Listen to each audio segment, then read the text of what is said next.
On this episode of Talkin' Power, John Zappia, the quickest supercharged Doorslammer driver, tells all. Records, racing, and his favourite fishing spots. Speeding supercars. Is Shane Van Gisbergen running the radar blocker? F1's new logo. Is it really dog shit? And much, much more. Recorded live in Balcatta, Western Australia, the Hoon capital of the world. This is Talkin' Power.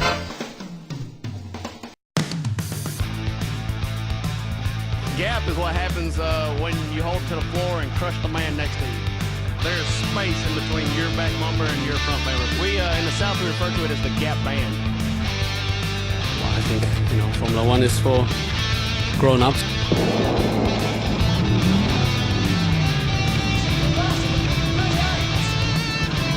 Shut the gate on this one, Rex. It's the guts.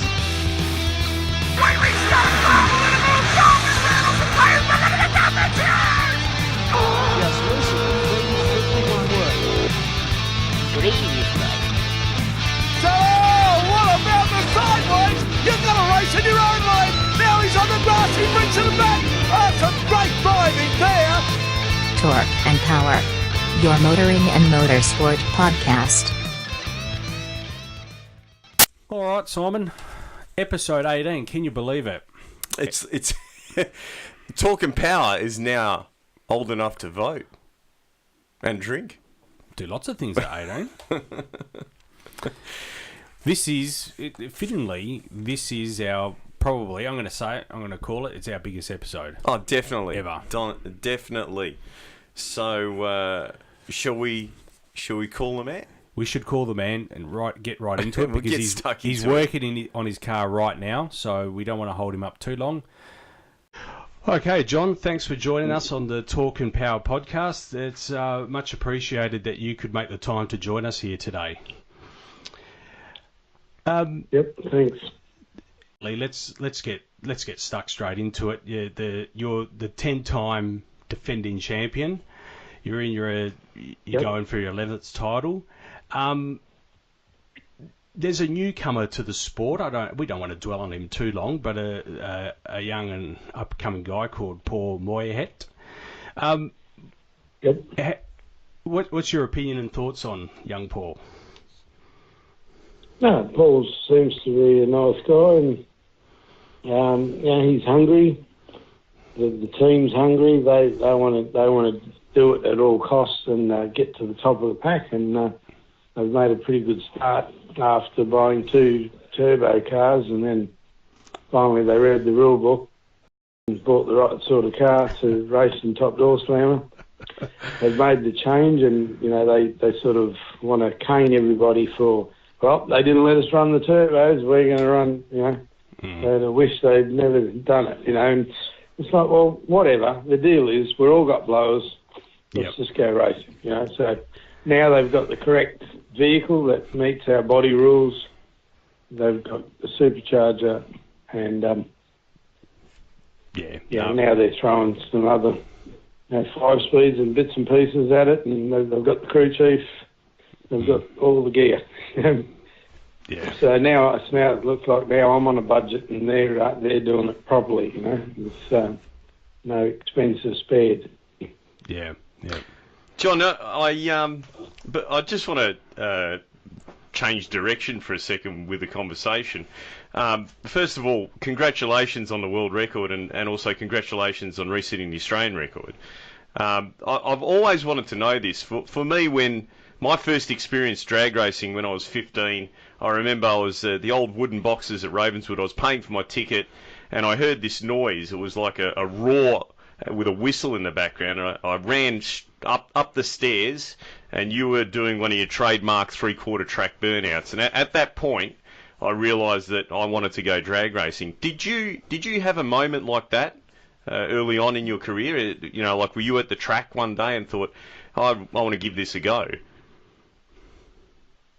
Oh, for sure. Look, I went there with my dad when I was 14. My older brothers were already there. Richard and Joe were already there, and I went with Dad, and he stayed there for a while. And back in those days, I think we had the St. Lawrence Dragster, and probably Cowan, running a blown altered or something, and we got to see a little bit of it, and then Dad wanted to go home, and I was like, oh, I was crushed, and so I had to go home. Couldn't stay with me brothers because everyone was a bit rowdy in those days. So as soon as I got my licence, I was down there. Sunday street beatings, straight to the drags. Do you think that I mean, for us, it was just incredible because we'd never seen anything like that, and the difference between anything that was on the street compared to, these supercharged vehicles was immense. But now with all this turbo technology and guys driving to the track and running, sevens and sixes and so on and so forth, do you think it's kind of watered down the sport a little bit? Oh, obviously, the mark's been pushed way further. I mean, nowadays you get non-roll cage street cars doing 10 seconds. And I don't know if those street cars have watered it down, but, when Pro Stock was doing 7.0s and, they're still only just breaking into the 6s, I tried to tell them then, you guys need to go mountain motor. Don't worry about this going from 350 to 400 cubes. Yeah, I agree completely. We've discussed this. Get left behind. Yeah, we've discussed this on the podcast before. When that was happening, I was actually considering building a Pro Stock car rather than a Doorslammer. And I went to the meeting when they decided to go 400. I said, this is ridiculous.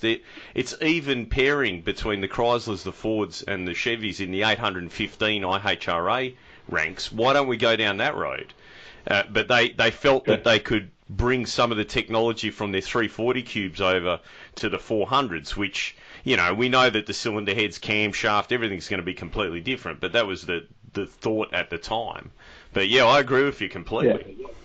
But then, then we put a blower on the car. I was running A gas with my original car, and I couldn't compete with the budget I had, and it was a cast iron big block with 454 crowd fuel injection, the roller cam, and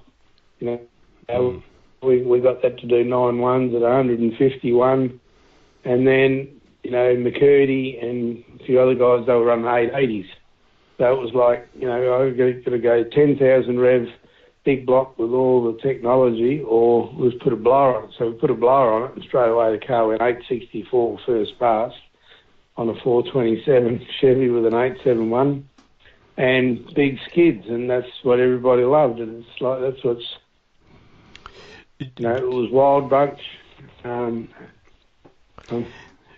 John, on that note, the Wild Bunch, there is a famous, world famous pass that we've discussed it a few times. I think we've played audio from it. It's on our introduction of our podcast. Yeah, and it's when you race Brenda McSweeney at Calder Park. When you got out on the grass, what were you thinking? Like, what am I doing here? I had to get out of there, so I hit the throttle, and the tail come around, and I got off it, and I went back on the track, and I hit the throttle again, and it just didn't feel like it was pulling right. I didn't realise I had blown a big hole in the front end, and it was catching wind, and there was all sand and weeds coming out of the car behind me, and that. So got the win, and it was all good fun. But that was actually, it wasn't actually Wild Bunch. It was that was exhibition of Top Doorslammer. Top Doorslammer meeting. That was the first Top Doorslammer meeting, the very first one. Yep. At the Australian Nationals. Well, I think it was fitting for you to win it. So that was pretty cool. It was pretty cool. John, I want to take you back just a couple of years before that. That's when I started going to the drags. I went to the drags for the first time. It was late 1992. You were racing a gentleman from the US called Wayne Torkelson. And I remember finally going to the drags and thinking, oh, this guy's from America. And the perception has always been, I guess, for new people, that the Americans lead the way. That evening, I think, from memory, you blitzed him 3-0. Correct me if I'm wrong. Yeah. I think he got one in because my parachutes Your parachutes did come out very early. I nearly beat him with my parachutes, yeah. You did, yes, that's right. So that was the only one he beat me. I think he did I can't remember. Yeah. been out at 7.0, and I must have run a bit slower because I had the parachutes out. But then after that, we went like 650s, and he was still in the sevens, you know. Yeah. The other one that also came out was Kurt Coons. Kurt Coons, yeah. Prior to that, and you know, we ran 654, 656s and that back then, and you know, we beat Kurt as well in Perth. Yeah. And we went to Adelaide and top qualified, and but then we didn't finish the rest of the tour. That they went on to Willowbank and Sydney, that I couldn't make that. But it was pretty cool, and he copped a bit of a stir, and actually one of that meeting, there was actually a heap of American sailors in. And they all come down to see Australia versus USA. So we did T-shirt sales that meeting. No, you did us proud, John. You did us proud. I want to jump forward probably, I guess, well, to be exact, September 2005. I wasn't there, obviously. It was in Sydney, but I fondly remember the news coming back to Perth. You were the first to run a 5. Can you talk us through a bit about that? Well, yeah, that weekend we travelled over east. I think our best was a 6:11 or something like that. We went there and we qualified with a 6:08. Yep. And then we come out for another run and went 6:10, and it kicked the rod out in the braking area. It was like, we only had one engine. So we come back to the pits, and then the weather come in, and we pulled this motor apart. We had it a million bits over all these plastic tables, and there was rain coming in, and we're trying to shield the side of it to stop the rain coming in, and we worked all night. And the sun come up, and I went and laid down.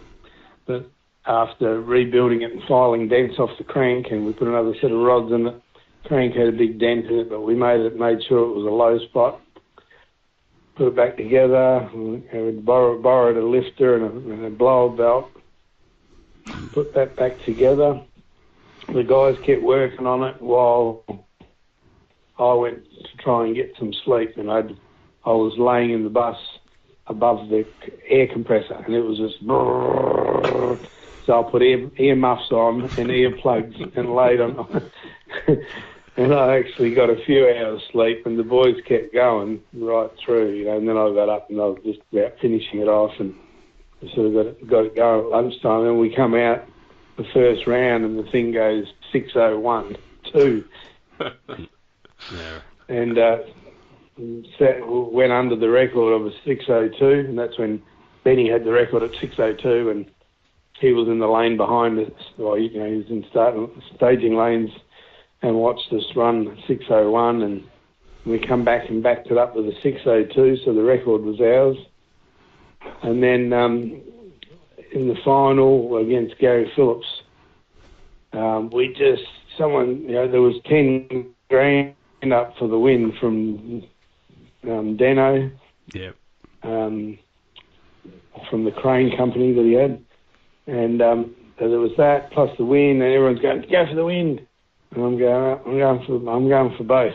So we give it a little bit on the clutch, and we just changed a couple of things, like minutest changes, thinking, well, the air's got better, and hopefully the track holds. And so off we went, and then bang, got around Gary. He got this head start on me, and I drove around him near the centre line and brought it back, and top ended him. Went 596 to 242, and got the win. And then I'm coming back down the return road. There was Dano in the return road with his checkbook.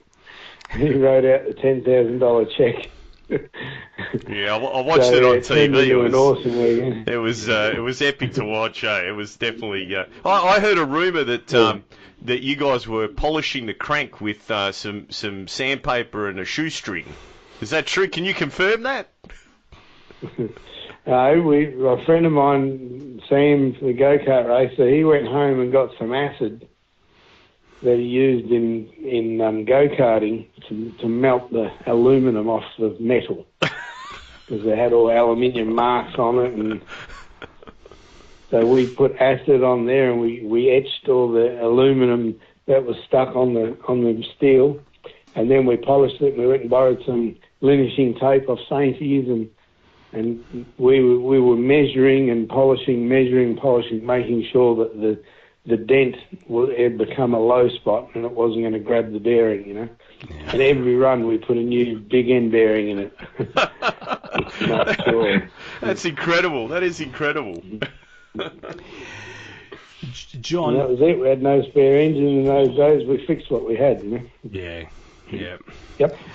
John, this year, 2017, you made the big step and you went to the US.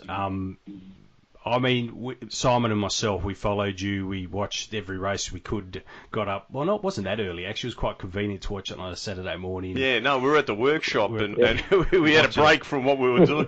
PDRA were good enough to live stream it into all over the world, obviously. So we watched you. You know, I think it was the Virginia. No, it was that Benson, North Carolina, the one that we watched. But. Yep. Can you talk us through? A lot has been said about the car. The Camaro was completely different to the Monaro. We all understand that, but I think to our average listener, looking from the outside, they probably think that they're the same. They're nothing alike. So can you talk us through, the transition from driving a clutch right-hand drive car to a torque converter left-hand drive car and being able to, at your first attempt, qualify so high. I mean, as a driver, it I can't get my head around it. So can you shed some light on it? Yeah, well, the first, I started driving this thing, and I had a right-hand brake lever instead of a left-hand brake lever. I was sitting on the left. Had vision problems with the engine on that side, but really it's no different. But it was different. To get used to.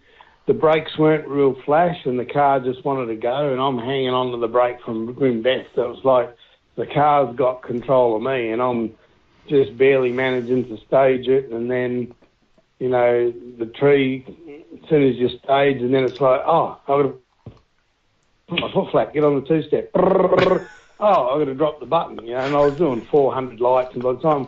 I had to manually think about, I've got to do this, I've got to do that, I've got to do that. So through qualifying, it was woeful, and I was going all over the track, and it was rattling, and so each run they got it better and better, and then I did a bit of adjusting to the steering because what was straight on the steering wasn't straight on the racetrack. So I was staging the wheels crooked basically. And then, it was coming on, and it was like a whack in the back as it pushed you back in. It was a pretty lightweight car. And so we ended up qualifying with a 369, and we practiced. We ran a 369 as well. And then that was at Tulsa, and then it rained out. So then we went back, and Jamie Noonan just said, look, let's just put the 4.9 motor in it, and put your clutch in and your manual and all the stuff that you want to do. And I said, yep, no worries. So we changed the whole lot. I had to make headers. I'd modified headers from a 4.8 Hemi, cut the flange off, spread them apart, and then made them fit on the 4.9 motor. And just did all the mods and fabrication to make it all fit. Got the Bonafone bell housing and the Bonafone lock-up clutch, and a 3-speed B&J transmission. It got a tail shaft made up for it. But that first meeting, the car weighed 23.05 after the first run, and the minimum weight's 23.50. So that was only practice. So then we put some weight in it, and we ran the car at 23.60 pounds after the run. Once we put the 4.9 in and the titanium clutch, the car weighed 24.20, and we went to Benson and started a run. And first it rattled this way, it rattled that way, and then ended up giving the wall a bit of a graze, scratched the quarter panel up. Luckily it was very light, it only just touched the exhaust pipe, and it was pretty embarrassing though for me as a driver. But on some of them first runs, I'd get out the car at the other end, and I was like shaking and quivering, heavy breathing, and what just happened. Yeah, but then once I put the manual in, I had the brake lever and I had a clutch lever, and straight away I felt more confident in the car, because then I pushed the clutch in, it disengaged the drive, I had the brake, and I felt a lot more in control of the car. Plus, it was like what I do here, other than I'd swapped hands, Nonetheless, after making all those changes, you still managed to qualify fourth at your first event with the manual in the car. That's incredible. Yeah, with the manual in the car, I went 366, and all of a sudden they're like, oh, okay, this is starting to work. And then we went a 370 the next day, and they're going, okay, it's starting to repeat now. And I'm going, right. I told them it would take a few runs to get the clutch where I want it to be, and then from there we can fine-tune it. So then we come out first round, and we've got one of the Swede Camaros next to us, and I just went, right, and we bled the brakes that day, and that was another huge thing. All of a sudden, the brakes were working properly. I could stage the car better. We got more start line revs, and I went, I can do this. And we come out and cut an 065 light, and had my first win in America, with a 368 at 2:14. So it was like, okay, the speed's starting to come up. So then we had the other Swede, which was the number one qualifier. So I was like, right, guys, we need to set this thing up. Right? So they did, but sort of only give it to them from 2 seconds onwards. They put more power in. They didn't do nothing in the first bit, and we just give it a little bit more clutch to get it off the start line a bit. Next minute it come out, and I went 362, 216.9, nearly 217 mile an hour, and I thought I'd got him. I left on him. He cut a 181 light, which is pretty bad, and I did a 149, which was pretty bad as well. But I still got the whole shot. But he was past me by 60 foot, because he went 907 60 foot, and I went 962 60 foot. So he had his car dialed in. He got past me, and then I started to run him in and just ran out of racetrack, and I went flying past him in the braking area with 6 mile an hour on what he was doing. And he goes, oh, I see you come flying past me. And anyway, so we missed that one by 300, And again, reaction time would have won me the race, Yeah. So it was like, beating up on myself. And so we went away, we looked at what we were doing there, and then we went, okay, we need to speed up the 60 foot. We changed the ratio in the B&J. We went through and serviced everything, made sure everything was good. So I'd get a little bit of weight out of it. And then we come back for the Virginia. And we put fresh tyres on it again, Virginia. Fresh Hoosiers. And so the first couple were bedding the tyres in well, but the car was going left. Yep. So then after doing, we still got to go down the track. I towed it up and down until I got the steering to point straight and the car to go straight with the golf buggy pushing it. And then I went, right. So we went out, and then I was getting down the track, and we went 368, 368, 365, and 364, 365, so it was the most consistent car in the field.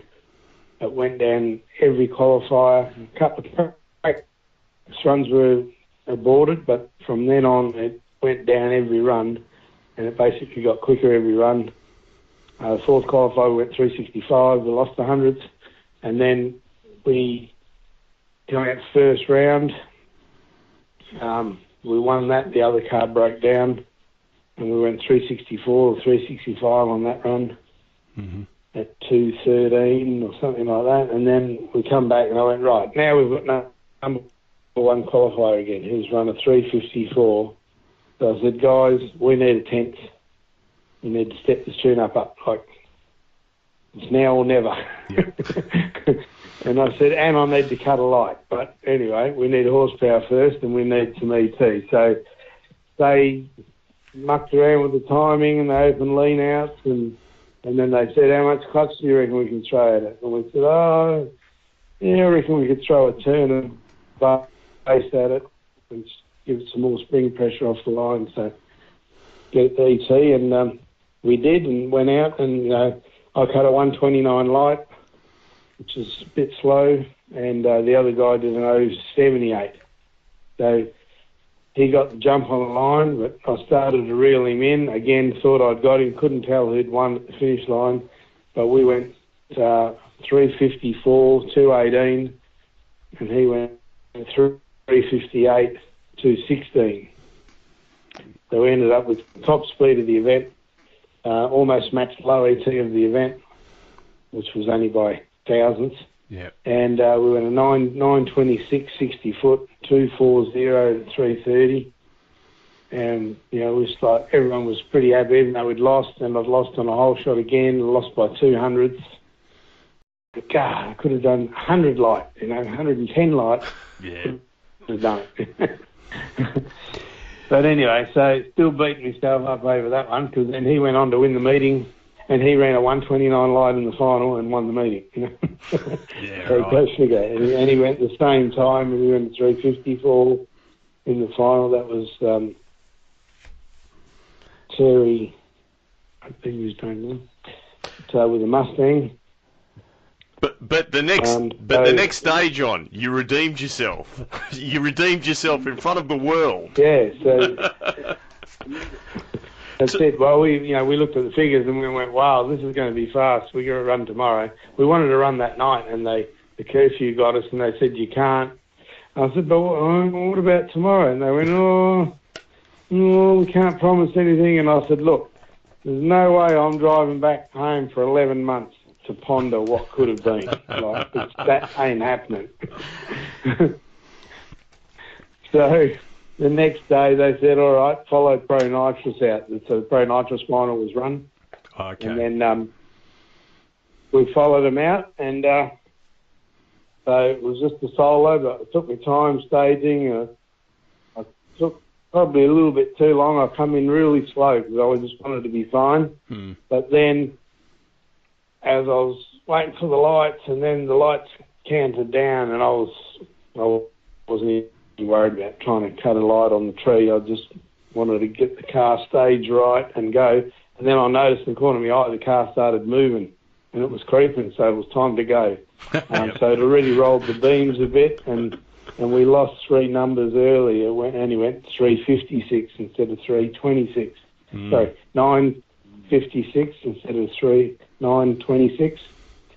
And so it lost 300ths there.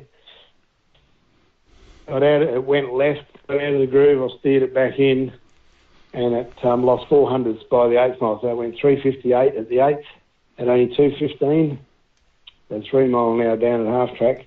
And then we continued on down the track, and then it went over to the right, and it was near the cones, and I brought it back, and bang, it was the quickest ever by a blown car.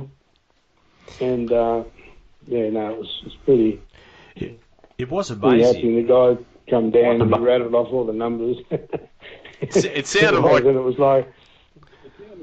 It sounded like you had to drive it half a mile.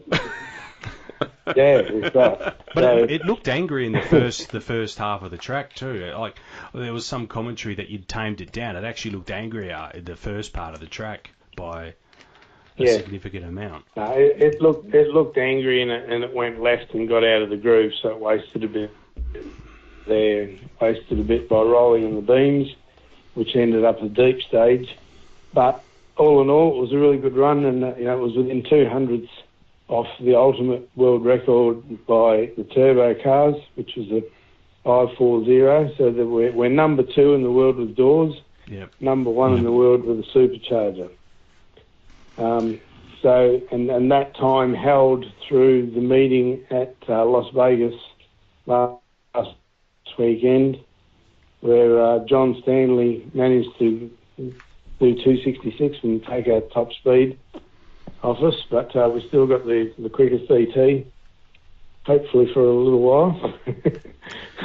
Hopefully until I get back there and sort it out properly. So 10-time champ, world record, numerous Australian records, first into I think you've been the first at everything, just about. What's next for John Zappia? Well, we come home after that and we set the record at Sydney with a 562 and then improved again to a 560. That set the record and then broke a blow about in the semis due to a cracked crankshaft. So that ended our run at Sydney, but we're 26 points from Paul Moyet. Yeah. His leading point. And then what's next, I suppose, is we just concentrate now on the Australian Championship and trying to get back up to number one, try and finish in front for the 11th year. And so we're racing this weekend at Perth Motorplex. Yep. Or on the 2nd of December, depending whether this is going to be run before or after. No, this will be out tomorrow night. So. Yeah, this will be out, don't worry. So we'll be Motorplex on the weekend. And then I'm going to PRI show on Tuesday. So I'm just going back to the States for a week and go and talk to all the sponsors and catch up with all the people that supported me over there. Yep. And see if there's any other sponsors that want to jump on board and support us here in Australia and over there in America with the 69 Camaro. Basically, I've got to put something together, between now and next August, and get a budget and some consumables to go and do the last 3 PDRA meets again. We also want to run one of the Summit Showdown at the Summit, which is a quarter-mile meet. Yep. They have an expression session where you can run quarter-mile unweighted. And then you have to put weight in for the rest of the event or drop overdrive and stuff like that. So we'll adapt to whatever the rules are. And anything we drop down to, we're heading towards the HQ tune-up. Yeah. So we know, I think we can run like 25, 50 pounds with a D rotor at 92 over. We can run 2,600 pounds with a C rotor at 92 over, which should be very similar to what I'm doing here. But the car would be lighter by 100 to 150 pounds. So that'll still be a fast race car. And then we want to, hopefully be in a position to be able to go back and do Las Vegas Streetcar Super Nationals next year. Yeah, okay. In November. If you got the funding, would you consider racing NHRA? Well, yeah, we considered that, and I got accepted into NHRA for the last 4 meetings of the season. Problem is, I'm used to being at the front end of the pack, and I didn't just want to go in there to try and make up the field or to even, try to qualify without testing. Yep. So it's all doable. Well, the other thing was, I paid money to get a car that's really lightweight with heaps of titanium and carbon fibre and everything in it.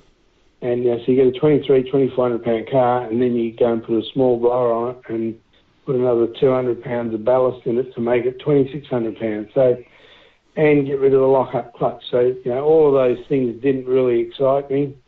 As far as, running in front of an NHRA crowd, yeah, that'd be exciting. Being able to cut it with Manzo and Castanella and all those guys would be exciting.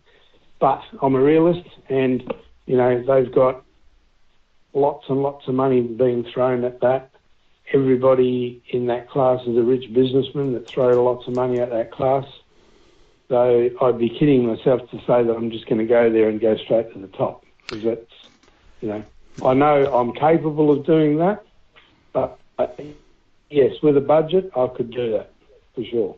Now speaking of... You need the right budget to do that, Speaking of that, John, do you have you felt over the last 10 years, because, let's face it, here in Australia, a lot of the competitors that you've beaten year after year have had extraordinary budgets compared to yours. Have you felt from time to time like you've had a huge target on your back and everyone's trying to gun you down? Oh, for sure. I mean, they're all spending millions of dollars now and trying to beat us. And there was that many American tuners brought into top Doorslammer for Sydney meeting. So yeah, there was probably the most contingents of American tuners over here trying to tune people up, people spending big dollars, people, there's a lot been thrown at it over the years, and they've upped the ante of late, and there's definitely a bigger attack, more cars, better quality. Some people have said, "Oh, we've got no competition over here," and maybe that was true in a sense so many years ago, but I'm telling you now, it's stepping up big time. When you had 3 or 4 cars run a low 70, and Scotty McLean run the 65, and I mean they're there, and they're not leaving much on the table. We just got to keep putting the pressure on. Yeah. By going fast. As soon as we go fast, that puts the pressure on them that they're not doing the right thing, and then they start trying too hard. It seems as though the rules have kind of been a little bit laxed with bodies and so on. Scotty's Monaro or whatever it is, and Capiros's car and some of the other cars that have been out. Does it frustrate you a little bit that you've done this all legally? You've worked hard. It's been hard work and trying different things. I mean, I know how much you try at the local track and how many laps you'd have probably 10 times as many laps than any other Doorslammer team in the country on that car, and you've shown everyone the way. You've shown how fast they need to be at 3:30 and so on and so forth for them to run the numbers. Does it frustrate you that the rule makers sort of seem to give lenience to everyone else? Yeah, they certainly do. Anything I want to do, I get hauled over the coals for it, and I've got the most standard body with standard body shape. It's only got a chopped roof. The roof's full width. I've got too much wing on the car, which is a lot of drag, so that's affecting my top speed compared to these other Mustangs and Camaros. But it's a stable car, and I'd rather have a safe car and lose 1 or 2 mile an hour than be loose all over the track.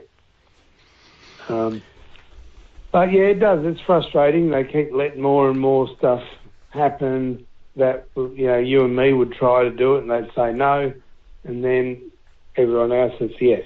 And then they bring an American car in, so they change the rules. But the rules were always made against us, and so I've just had to keep everything squeaky clean, because I know that they're all whinging, and the rule makers get thrust upon us by people that are whinging. So we've got to be squeaky clean, do everything right, otherwise we're going to go down, and it's going to be embarrassing for us and our sponsors, and it's just, we've never had to do it in the past, so why do it in the future? Yeah. John, speaking of I guess publicity and being out there, the 400 Thunder this week made an announcement that they've secured a deal with 7 Mate. So what are your thoughts on that? Are you excited by this? Oh, definitely. I mean, that was my biggest criticism of 400 Thunder, was that they took the show off SBS Speed Week, which was free to air. Yep. And even myself, I didn't have Fox over the last 2 years, so I never got to see one run or one show of 400 Thunder that was on Foxtel. Yeah. And I know, and I can afford Foxtel, but there's other people that can't, and now it's on free to air. And it's a good channel. So I think it's awesome. It's definitely a step in the right direction. We've got a 2-hour show for top Doorslammer and top bike, so that's basically an hour each. So that's back to where we were when things were peaking, with the way we had it before. And you need an hour show. You need to show every qualifier. You need to do the pit interviews and all that. You can't just go and show 3 runs on race day and that's it. Yeah. Yep. So, it costs a lot of money, and you need to show all the ins and outs and the characters of the sport rather than just the racing, Sure. So I'm really excited about that, and hopefully, they do a good job of it, and the sponsors like it, and that's what keeps us going. Without sponsorship, we'll grind to a halt, or we'll save up all year and we'll do 1 or 2 races and park it again. Yep. So we certainly need sponsors. Yep. All right, John. Look, we'll let you get back to the car. I know you've got a fair bit of work to do, so we'll wrap it up here. Where can we find you? I know Zappia Racing on Facebook. If people go on there, you've got a website, www.zappiaracing.com.au. Are there any other avenues people can? Zapsrat. Zapsrat.com.au. Oh, okay. Yep. Zapsrat. That's. I think you're pretty Facebook.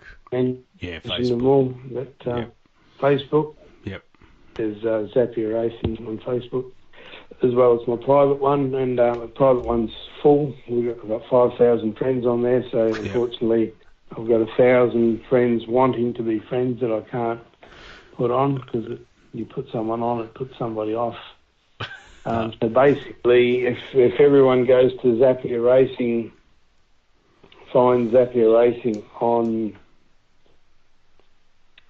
Facebook and then likes it, then you can communicate with me and you can see all our updates and all the activity that we'll do. We'll be putting through Zappia Racing first before we share it privately. Yeah, no. Well, mate, on behalf of Nick and all our fans out there, we hope you get number 11. We're going to be rooting for you, that's for sure.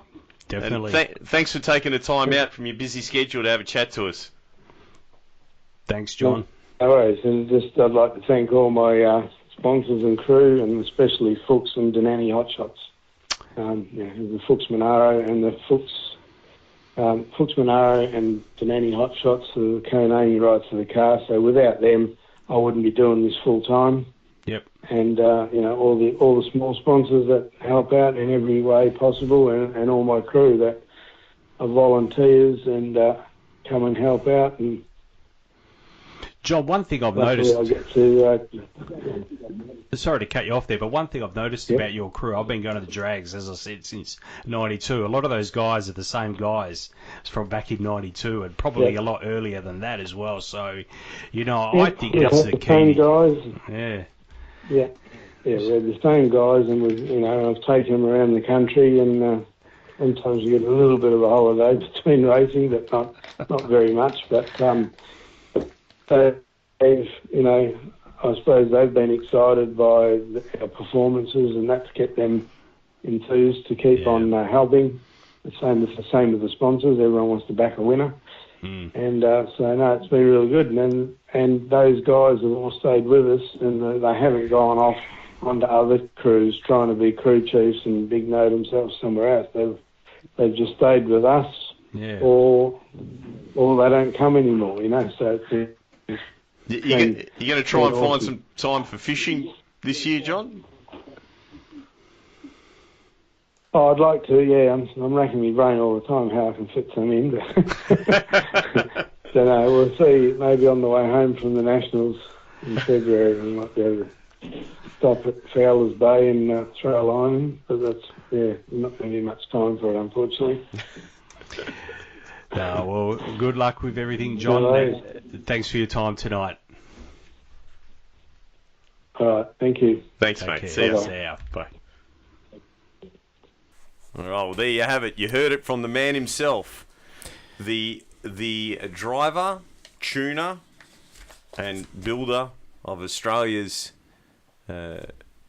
quickest top door slammer, 10-time champion, and now the holder of the world record for the quickest pass over a quarter mile for a doored car. Mm-hmm. With a lot more to go. I mean, it's incredible. Let's go through the chronology of this, right? So he gets in the car. He's never driven a left-hand drive drag car before, or an automatic with a two-step. Never driven a two-step car before. Gets in there, first event, qualifies third. Third at the first event. That's correct. pulls out the auto, puts a clutch in it, right? Handbrake, etc., etc. Qualifies fourth.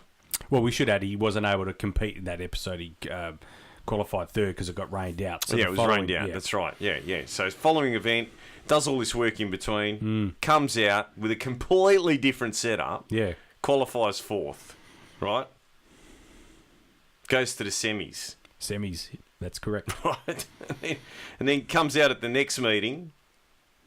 Where did he qualify at the last meeting? Fourth. And made it to the semis. Made it to the semis again. Yep, that's correct. And then the day after, resets the world record. Yep. And he's only 200ths off the all-time record, which is held by the El General, I think. Yeah, that's correct. El Generale, Jose Gonzalez. 5.40. Yeah, to know that one. Yeah, slower, but slower. Incredible. What a bloke. So we'd just like to take the time to thank John for that, because that was a considerable amount of time out of his maintenance and working on the car. And his sponsors too. Sponsors, his Fuchs, crew. Danini, crew. And the people that have helped him along the way get to where he is. 10-time champ. Yeah, 10-time Hopefully champ. 11. Yep. Hopefully 11. I mean, the 10 championships have been fairly recent, but if you look down memory lane with John Zappia, there's a lot of... Mate. First into the 7s, first into the 6s, first into the 5s. Yep. So, yeah, we really appreciate his time. I want to get this over and done with. Right, we're going to go from the highlight to the low light. Supercars. What happened, Nick? Look, there's lots of things I want to talk about. Is this the Brock Factorage? Is this the Brock Factorage? Look, I don't want to dwell too much on the Triple Eight and what happened with Penske. What I do want to say is the one thing I will say, the crowd really turned out. They had 66 or 62,000 for the Sunday event. Mate, I have heard so many people commenting about how fast, how efficient, how fantastic a job they did to get this Newcastle track on board. Yep. Right? Yep. Now, I mean, there was a lot of sketchy funding going on, right? We needed to do those drains anyway, but a lot of people would argue, I'm sure there's a lot of people in Newcastle that, pay rates there that are going, we just pumped a heap of money into this that we shouldn't have. But anyway, nonetheless, they still had dramas. The track broke up quite significantly. Sadly, it was on the racing line. So the patch-up on Saturday evening was concrete. And now, as you know, Sunday morning, that concrete was pretty fresh. No adhesion at all. Look, racing is racing. It was even for all the cars. Just wasn't a good look. We're not talking about a pothole here. We're talking about 30-metre lengths of concrete patch-ups.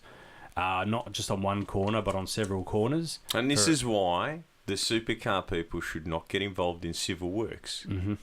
Leave that to the drag racing community. We have people like Moitz that can do this sort of stuff. But in all seriousness, I don't want to mock Newcastle people. I think the crowd really turned out. You haven't been there. No, I haven't. But I think I have.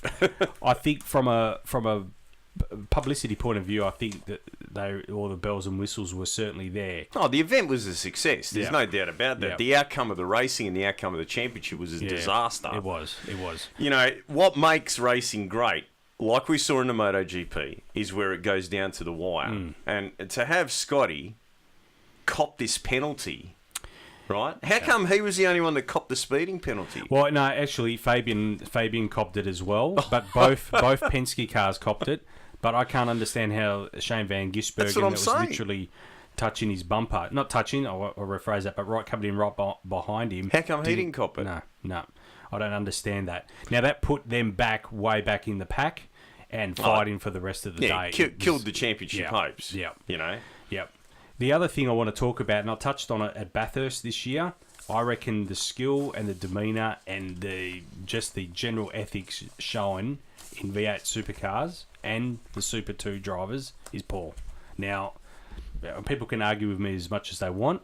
The SV Shane Van Gisbergen's move on David Reynolds on the Saturday, that debacle in the Super 2 race between the two Nissan guys, that is embarrassing. Taking each other out on the last third or fourth last corner of the last lap is embarrassing. If I was running that team, they'd both be sacked. Are these guys lining themselves up for some Force India action or what? Oh, it was. Is that what's going on? I mean, I can understand the Force India guys. There was a couple of incidents at high speed. This was not at high speed. This was embarrassing, and I feel that the you know who showed the best skill of the weekend, in my opinion, was the young lady Simona. She actually made some moves on the racetrack, Simon. On the track. I wasn't sure where you were going there, Nick. That were really impressive, and she got around a number of drivers, and she showed good promise and good speed. I didn't see much from anyone else, with the exception of Craig Lowndes. Anyway, listen. I really just want to, get this V8 Supercar thing over and done with because it's done. I can't believe that the beginning of this season, right? The skill, the attention to detail that the Penske Shell V-Power team showed. Yep. I thought for sure they were going to get it in the bag. But, in the tradition of Peter Brock, sketchy rulings on, aerodynamic aids on Texaco and whatever, Sierras or whatever it was, Oxo. Who was it? Was it Texaco or Oxo? Both. Both. Yeah. It was meant to be fuel infractions, this and that. Somehow the Commodore that, I don't know, was in 15th spot or something. They had to disqualify all the cars in front of him to give him the win. The other question I have for you probably haven't seen it. I'll show you on my phone a bit later on. There's a photo of... Now, the photo appears to be of Jamie Whincup doing a burnout. Literally. You know what? I'm going to pause for here, and I'm going to show you the photo. Now, I'm just showing you a photo of Jamie Whincup. Where is that? At Newcastle in the pit area. My God, that kid is right next to the tyre. Mm-hmm. That's This is an elephant in the room moment. This reminds me of Motivation. The year you went with, I think it was your eldest child. Yeah, Nicholas. Yep. And some bogan started doing in a Commodore. Yeah. You wouldn't see that photo in a Falcon, would you? No. People would argue it wouldn't be able to do a burnout, but. Anyway, that's another elephant in the room that I have that seems to be not getting any. Anyway, listen, at least traction. Ford won Manufacturer of the Year. Yep. Interestingly enough, the fan choices went to Shell V-Power, best presented team, and most popular driver, Scott McLaughlin. So, does it mean anything? No. Didn't win a championship. Dave Reynolds got the Barry Sheen. If I was racing, that's the medal I'd want. Yeah. Barry Sheen medal. Yeah. He was a top bloke, that guy. And I'm not understanding how Jamie Whincup. I just sound like a Triple Eight hater, don't I? But how Jamie Whincup won the Driver's Driver Award. But anyway, we move on to 2018. My rant. That was my rant for this episode, by the way. We haven't had a rant for a while. And coming off the high of talking to John Zappia, it's probably not appropriate to be having rants. But no. Anyway, mate, I was gonna ask him. Like that poor guy. We went with him for a whole season with the BA. Went track to track. He towed the car around for us, and man, that car used to get stripped so often. That looking for something. There's nothing. The guy just is more committed and more devoted than any other guy running in Doorslammer, and probably anyone ever will be. That's right. The other guys now, the Scott McLean's and Moitz and Spinozzi coming into it now, they're checkbook races. Even if they do beat him, right? Even if they somehow manage to, get all the planets to alive, it's going to be a hollow victory because there's a guy who's self-made. Yeah. He started off. Basically, well, you heard the story. He was hooked like I was, Yep. So, I really, really hope he wins number 11. And I'd like to see him go on in the US. And, like you said, it's a big development program to go to the NHRA deal. But how awesome would it be to see him? Yeah. Okay. Anyway, Formula One. That's been run and won as well. Abu Dhabi, that's concluded their Formula One season. They've actually unveiled their new logo, which is absolutely terrible. I haven't seen it. All right. I want to see this logo. Check this out. Check this out. Check it out. I'll pause it again. There you go. There it is. So you said to me that it looked like a dog turd, but that actually looks like Scarletric's track. Oh, it looks like it does look like dog. No, dog turd looks like a Mr. Whippy ice cream. That looks like a Scarletric's track. It's trademarked. Be careful. Yeah, Be careful. What's this? Is that so? That's the F. But how is that an F? It comes up from here. That's an F there. That's an F. This is not an F. No, that's an F. How is it an F? It doesn't. When I write an F, I don't. Listen. Can you see the symbolism there? That's a corner. It's a corner. See? Yeah. So is this? That's a corner. That's right. Yeah, that's the straight. Two corners. That's a straight. Not feeling it. Not feeling it at all. No. You know, Nick, terrible. I'm telling you now, right, from my experience with big corporations, they would have spent millions of dollars to get that developed. Probably some guy there and a team of people. Definitely. They would have worked hard to change the colour. So I reckon they chose red. You know why? Because I reckon that they're going to get Ferrari off the board now. Well, we gave you the red. The logo's red. There you go. There's your. There is moves to have Ferrari not removed, but relinquish their veto powers. So anyway, so that's the new logo, right? The new logo. What I'm interested in about this coming season is the 3 engine rules. Yeah. Okay. So where's that going to leave Honda and Renault? Well, Honda will only be supplying engines to Christian Horner's second-rung team, which is Toro Rosso, and hence Christian's disapproval of this rule. Now, the rule, in fairness to Formula One, the rule was always from the get-go, by 2018, will be down to 3. He wanted that changed. Why don't they bring this in for Top Fuel? 3 engines per meet. Three sets of spark plugs, that's it, you're done. That's a good question. But look, Christian... NHRA, you need to think about this. You're talking about the costs blowing out. 1 clutch, 3 engines. And you have to start at the rear of the staging lanes. If you get an engine penalty, that's it. You got to. What do they say? You got to give him the gap. Gap. He wants to drive. You got to give him fuel, the back tyre. You got to give him the back tyre. Sorry, Stevie Jackson wants to drive Top Fuel. He does.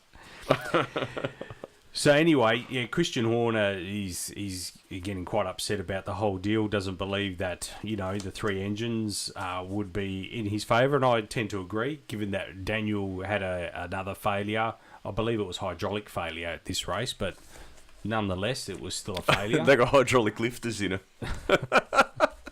They probably do. So, he's not happy with it. No one in Formula One knows how to adjust tappets. They probably don't. The thing is, though, Nick, right? Yeah. It's all about cost cutting, okay? Yeah. So, we've got quotes here when they're talking about how much they blow on the dyno, how many engines they destroy in the dyno. So, there is no cost cutting. No. There's no cost. If they wanted to cut costs, they should say, well, you're allowed a couple of motors every race, or 3 motors every race, but the motors from the manufacturer can only cost this much. Yeah. Yep. Which the manufacturer might have something to say, but you know what? They might end up with, I don't know, Focus motor, LS1s, Formula LS1. There you go.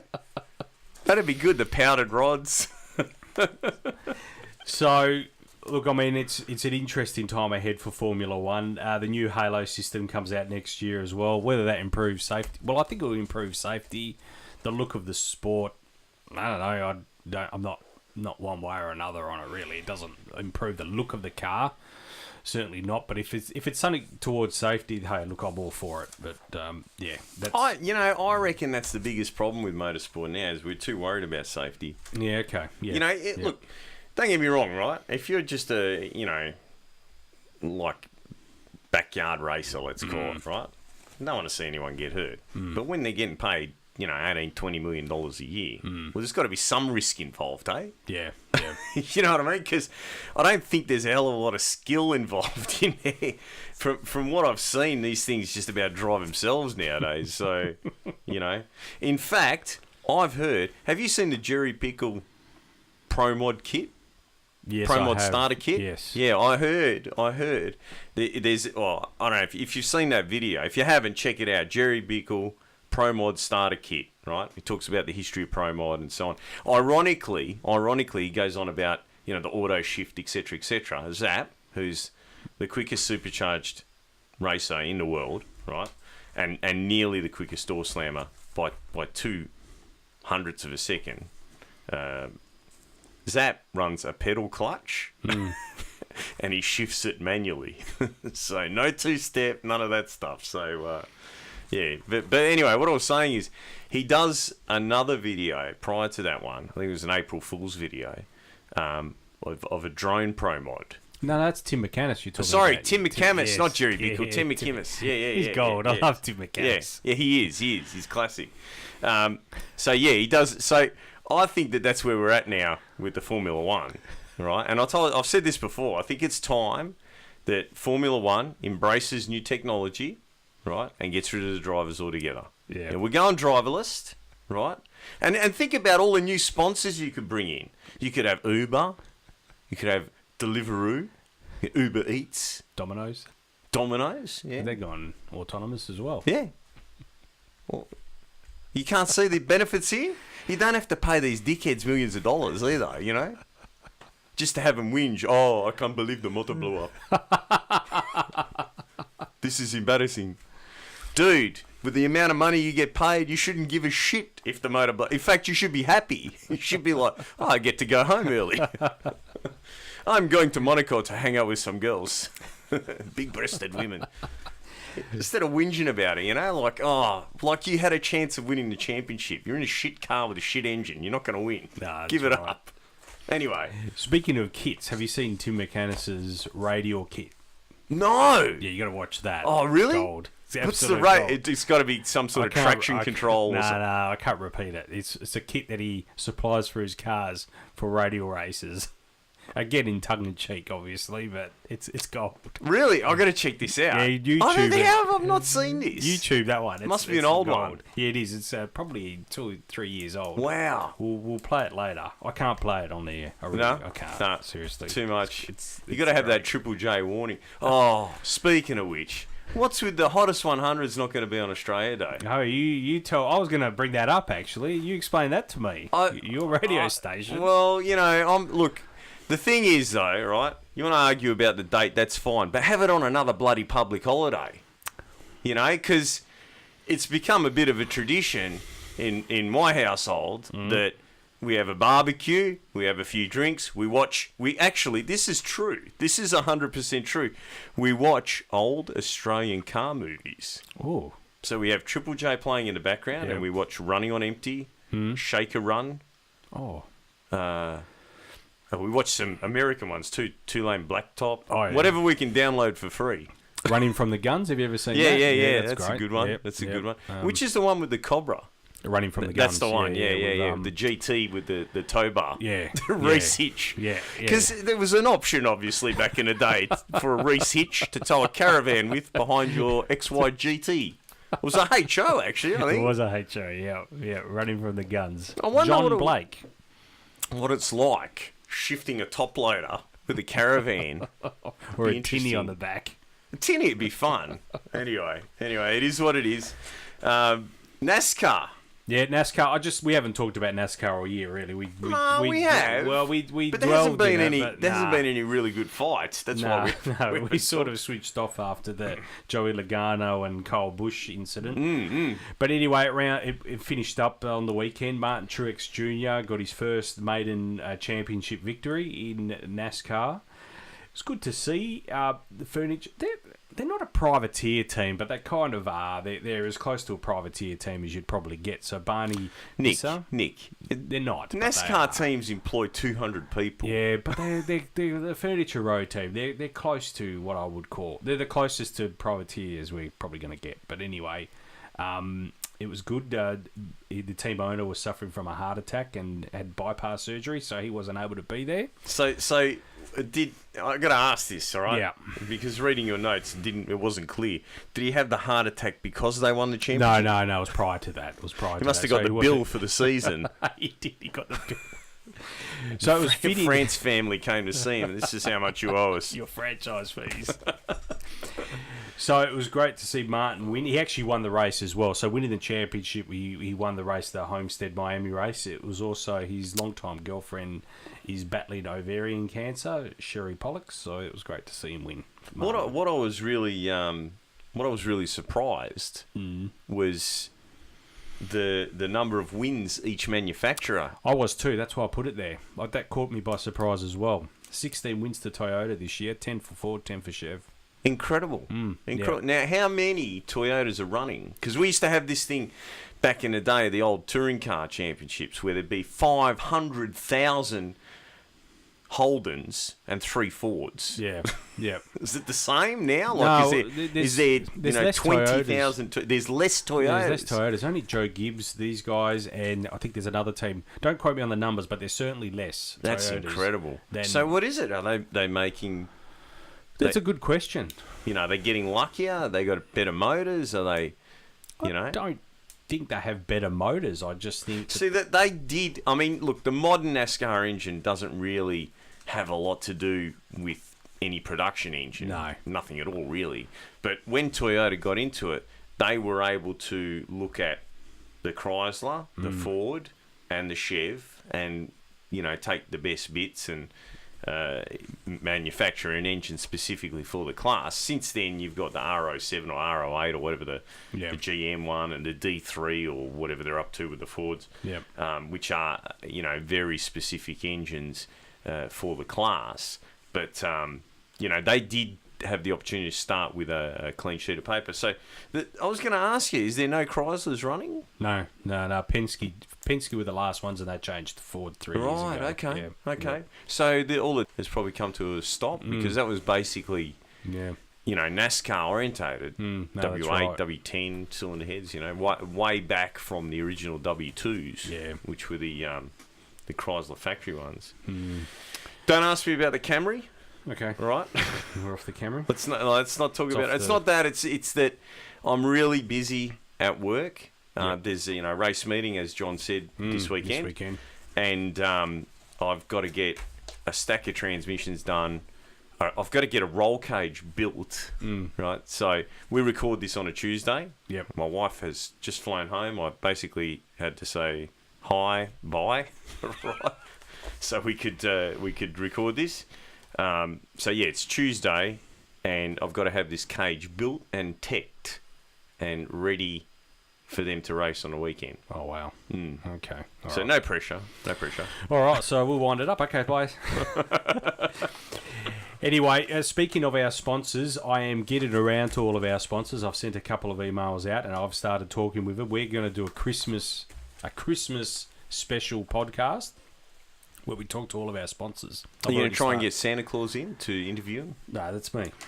So I've already started the ball rolling. I've already spoken with a couple, and by the time Christmas gets here, I will have spoken to everyone, and we're going to put together a podcast. It would be Boxing Day, actually. So I've got to ask you this, right?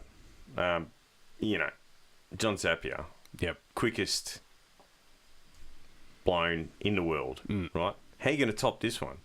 This is going to be difficult. This is going to be difficult. This is going to be extremely difficult. That was another thing I wanted to ask you about. Yeah. I heard a rumour. I heard that Richard Rawlings... Yes, Richard Rawlings. ...has bought Street Outlaws. By that confused look. I haven't heard that one. That's what I heard. Yeah, okay.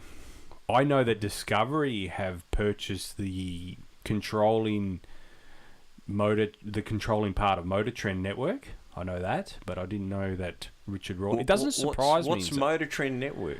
So, Roadkill. Oh, yeah.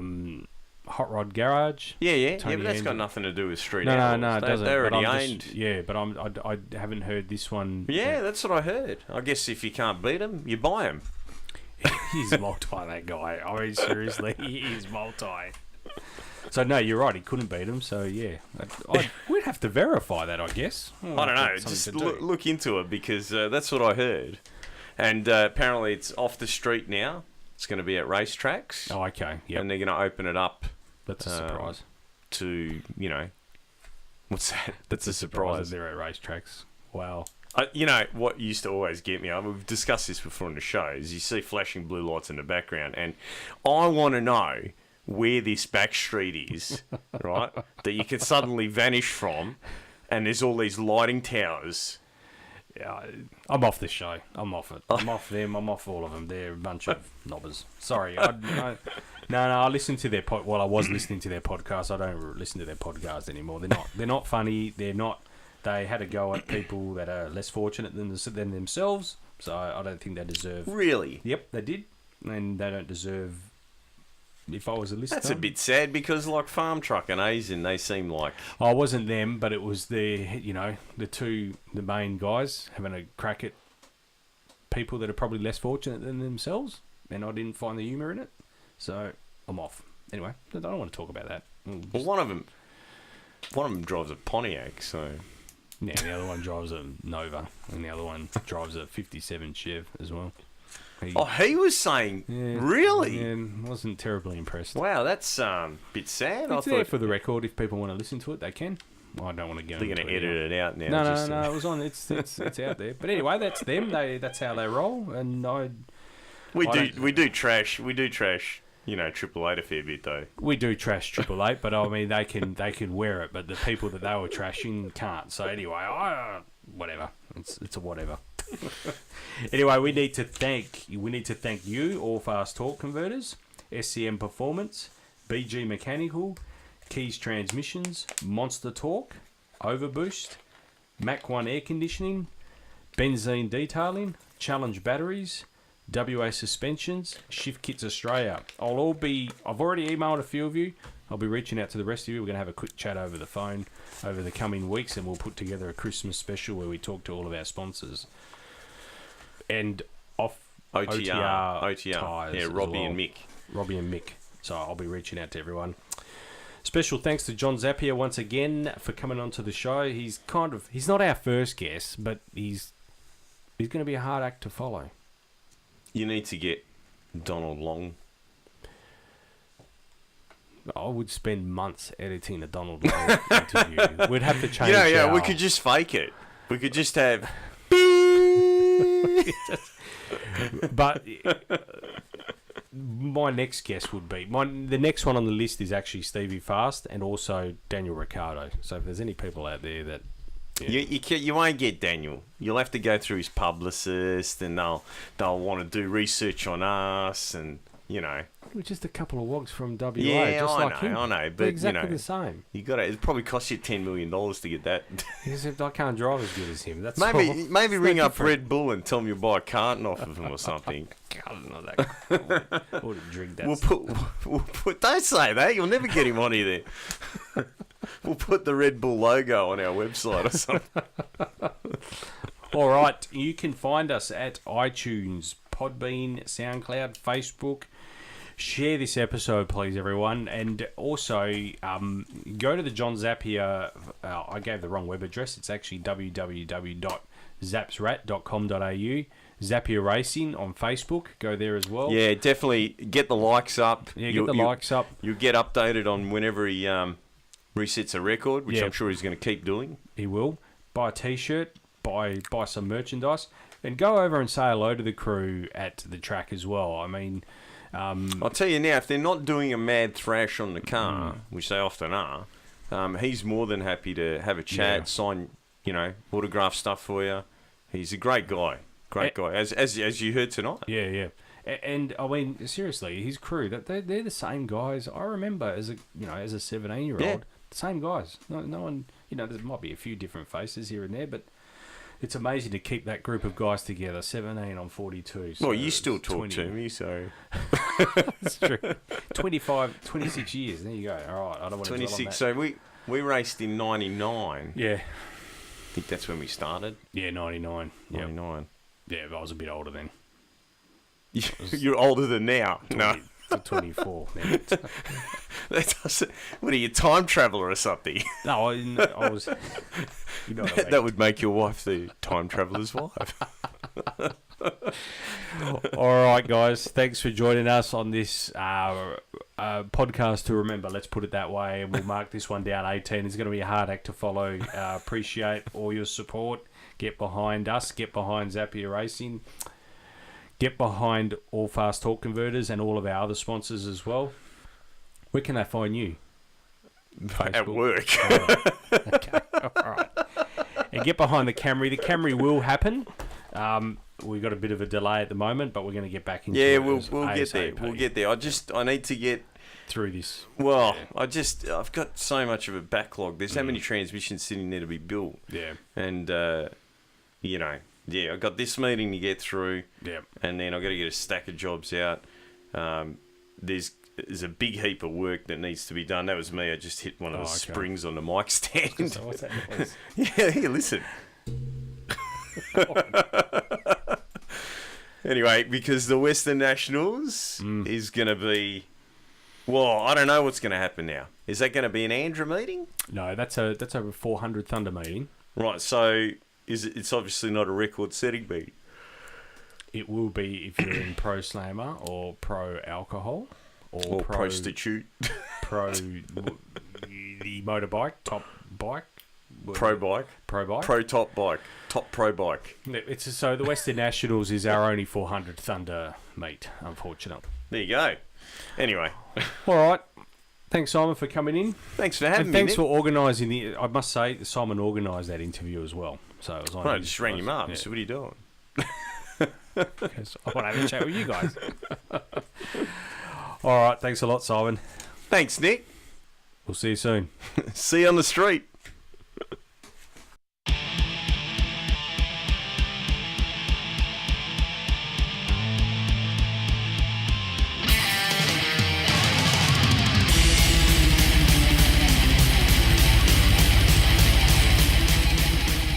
Talk and Power stresses all characters and events on this podcast, even those based on real people, are entirely fictional. All celebrity voices are impersonated poorly. We do not encourage street racing or the use of turbochargers.